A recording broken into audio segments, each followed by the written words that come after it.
Tuolla yleensä on hirviä.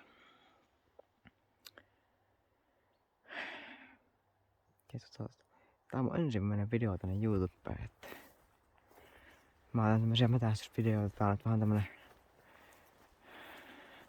vähän epävirallinen metsästysvideo. Tuli vaan käymään täällä metässä. Saa jonkun videon julkaista tonne tubeen, että se sitäkin näkyvyyttä. On tämäkin osa metästystä, mutta rastaita. Pelkästään.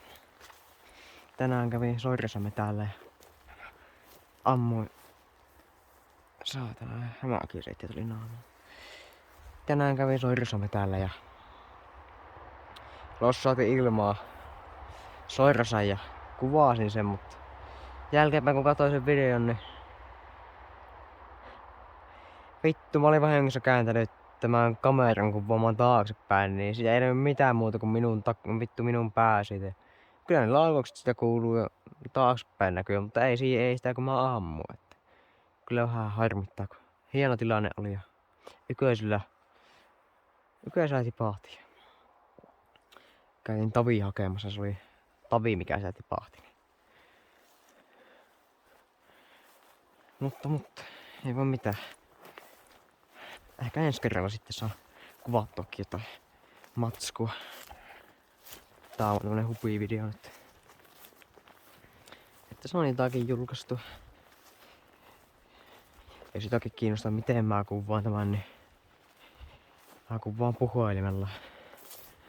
Mulla on semmonen vähän GoPro-telinen tapainen juttu mun päässä. Siinä on puhelin. Mulla on tämmönen vähän uudempi puhelin, niin tässä on hyvä. Oisko ollut 4K 60 fps. Niin hyvää laatua kyllä tulee. Hyvää laatua kamerassa, mutta en mä tiedä onko näissä mitään videossa sitten, että eikä mun höpötyksissäkään varmaan mitään järkeä ole, mutta pitää nyt jotakin höpöttää, että en ihan hiljaa ole.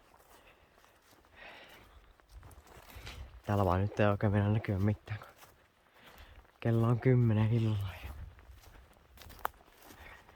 10 illalla ja tuli vain räksiä kahtelemaan, mutta ei tähän aikaan enää liiku. Ei siinä mitään.